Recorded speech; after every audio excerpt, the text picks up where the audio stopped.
My name is Devon English. I am a sickle cell anemia survivor, and I want to make you aware about sickle cell anemia disease. Yes, when I was born in 1977, I started getting sick a lot, and my mother noticed I was getting sick so much that she took me to the hospital when I was about age 4, and that's when the doctors had told her that I had sickle cell anemia. Sickle cell anemia is a hereditary disease, which means the mother and the father both must have the trait in order for the child to get the disease, which is about a 1 in 4 chance. So if both parents have 4 children, one of them will more than likely have the disease, sickle cell. Most of my symptoms have come in forms of joint pain. I've had joint pain from my feet to my knees, my shoulders, my groin, my hands, pretty much everywhere in my body. I've also dealt with some mild strokes, not very many. I believe I've only had maybe 2. And because of that, I oftentimes have to get blood transfusions, which kind of helps limit the pain crisis. It doesn't stop it, but it does give you some semblance of keeping the symptoms down and trying to have a regular life. And trying to have a regular life is difficult for somebody with sickle cell. Being able to go to school and concentrate, or just being able to hold down a job and be able to take care of yourself, being able to have a normal life, to pay your own bills, to being able to buy things you need, just the basic necessities. For me, holding down a job is very hard because if you get sick, you're in the hospital, but your employers want you there. And a lot of times they may or may not understand. I've been lucky in some cases, but I've lost good jobs because of my health. School has been a struggle, trying to go to school every day and maintain and get good grades, listen to my teachers. Now I'm in college, but college is still a struggle because some professors do understand, but some don't. They don't care if you're in the hospital. They want their work done. So luckily for me, there's resources in college to help those with sickle cell anemia. But unfortunately, there's not enough resources to help a lot of us. Some of us just fall through the cracks, or we don't get an education at all. One of the struggles with people who have sickle cell is making sure they have a good family structure, good family support. Luckily for me, I have family that care about me, and it does help me. Not everybody understands, and that's a difficulty thing because the awareness is not where it should be. So many people who don't get tested for sickle cell or sickle cell trait end up having families and children of their own who then have sickle cell disease, and then themselves have to live the rest of their life through this pain, through struggling of trying to work, maintain a regular life. So many of us die in an early age. I was diagnosed at 4, and the doctors told my mother that I might not live past 12. Well, today I'm 42. I'm strong, I'm still moving forward, and I'm keeping positive. But there are so many before me that didn't make it. And as I'm getting older, I'm starting to have more symptoms.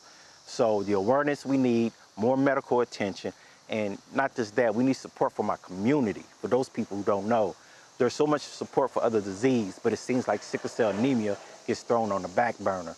So please, everybody out there needs to know, needs to get tested. We need to have more organizational resources in the community for those with sickle cell, and to continue to push more awareness for a clinic, which we do have now. But there are patients who have sickle cell who don't know that we have a clinic. It's very easy to find out. You can always talk to your doctor or talk to a medical resource within the city. And I should know, it's been 42 years I've been on this earth. I think I've been with the Sickle Cell Support Center and the clinic for only 2 of them. And I think back all those times of me getting sick, going to the ER, sometimes having to deal with doctors who might not understand the condition, and some pretty horrible stories of being in the ER, of doctors who not understanding and still being in the hospital in pain. And I've even had friends who lost their lives in the hospital because of that. But nonetheless, I still try to maintain and keep positive and keep moving forward. There are programs for people with sickle cell anemia. We do have a support group that meets once a month. It's the last Thursday of the month. They meet at Norton's Hospital, and there's also a sickle cell clinic that we finally have here in the city. They meet all patients with sickle cell, and they're referring all patients with sickle cell to their doctor. It's Norton's Hospital, and it's one of the best doctors in the city, and I'm glad he's one of my doctors. There's also an association group that we have, but as far as resources, that's pretty much all we have here.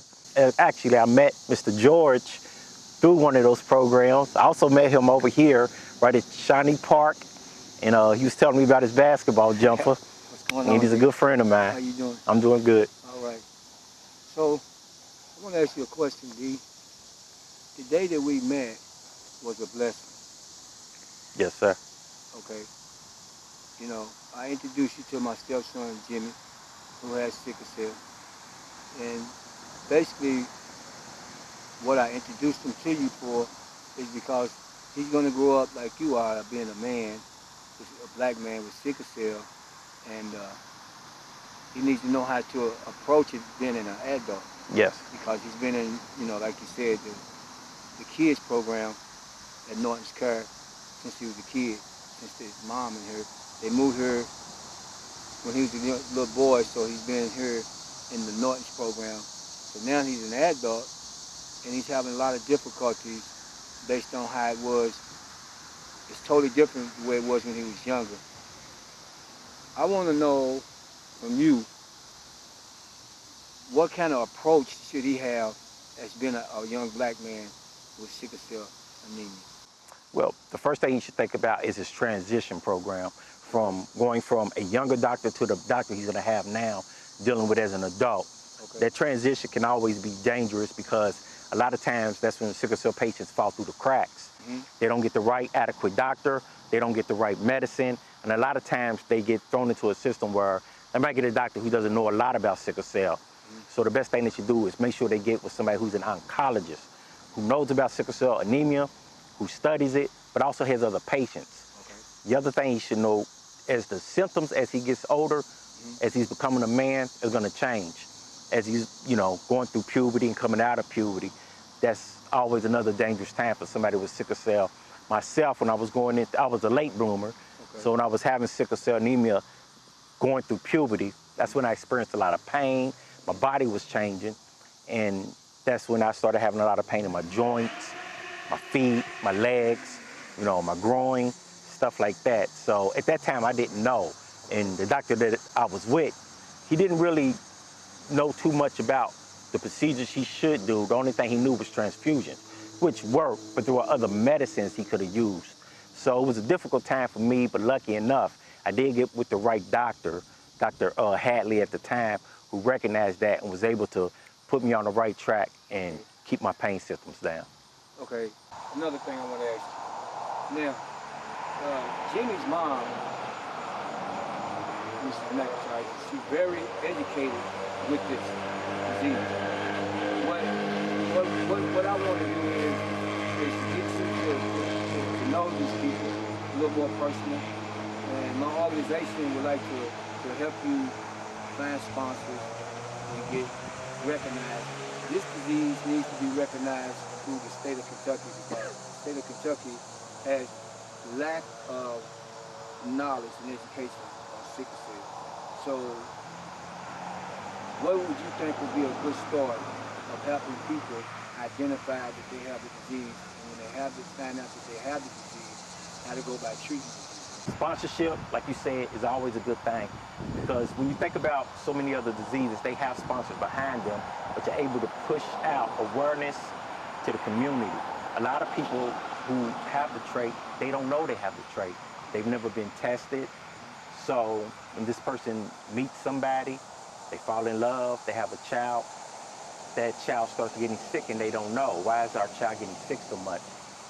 The child has sickle cell anemia. Well, they didn't even know they had the trait. Had he or she knew they had a trait, they could have been aware, be careful of the people that they meet in life, to know if that person has the trait, if they have a child together, that person might have sickle cell, and that person might have to grow up with this disease and live their life dealing with this disease. So awareness is very key. Making sure you get tested. If you are a black man, black woman, I don't care how old you are. If you've never been tested for the trait, get tested. It's easy to get tested. You can have your own doctor do that, your own physician. The test is very easy. It's a simple blood test that can do that. As you were saying, what can we do in the community to help somebody with sickle cell anemia? What we really need, like you said, is awareness. A lot of people in this state don't know. They know a lot about breast cancer and other cancer disease, and those are very important too. Sickle cell anemia gets put on the back burner because it's one of those diseases that primarily affects African Americans. And unfortunately, it's just something that happens, but there's no excuse for us not to do something about it. So awareness is key, advertisement, having sponsorship, making sure that we're putting awareness in our community so men and women know to get tested so they can be careful. Check your mate. This way you can determine the fate of your child. Seriously, the energy and the effort that you and I are going to put into this sickle cell awareness, we have to do it in the sense of like basic fundamentals is some of the things that you just said. It's a basic way of finding out if you have the trait or if you have the disease itself. The basic fundamentals is going to take you and I both, like we met, when we met over here, how I was showing you how to go left and go right, okay, with the basketball, and how to spread your fingers when you're shooting your shot. Okay, this is basically how we're going to approach sickle cell, all right? We're going to get in this, we're going to do what all we have to do. So if there's anybody that you feel that will be a plus, not a minus, but a plus, and help sponsoring, get this awareness out there so people will know before December the 31st. The reason why I say December the 31st is because we can get some help. We got to go get the help before November instead of voting. Yes. See, because if we get the help before November, we can have it put on the governor's desk to where we can get what we want. Yes. Now, what we want is awareness, like commercials, billboards. You know, all these attorneys have billboards filled up because they can afford it. All these attorneys have the commercial space took up because they can afford it.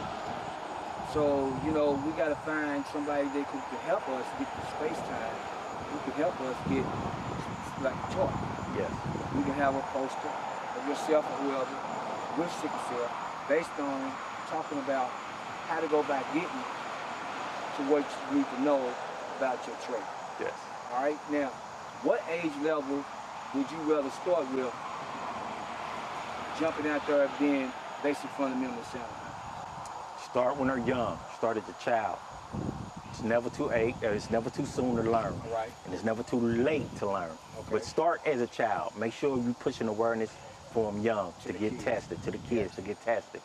I think when you're becoming a teenager, you're 16, 17, that's another time we need to re-educate. Tell them about it when they're young, but you got to re-educate at that time. So when you're getting older, you're growing up, you're getting ready to go to college, you're getting out of high school, getting ready to go to college. You need to know if you have that trait or not. And if you don't have the trait, if you're a healthy individual, you might meet somebody who does have the trait. So if you're educated on it already and you know a little something about it, and you meet somebody who does have the trait, then you would be a better friend to that person, to that man or to that woman that you meet, because you know this person has the trait. Because even though you have the trait, people with trait can still get sick. When you got sickle cell anemia, you're gonna get sick. But even if you have the trait, you can get sick.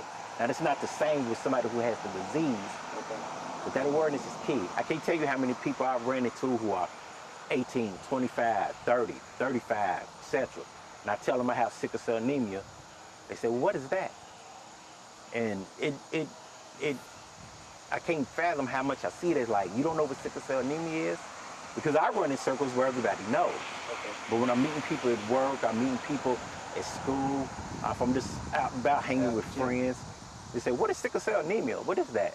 So how does that make you feel?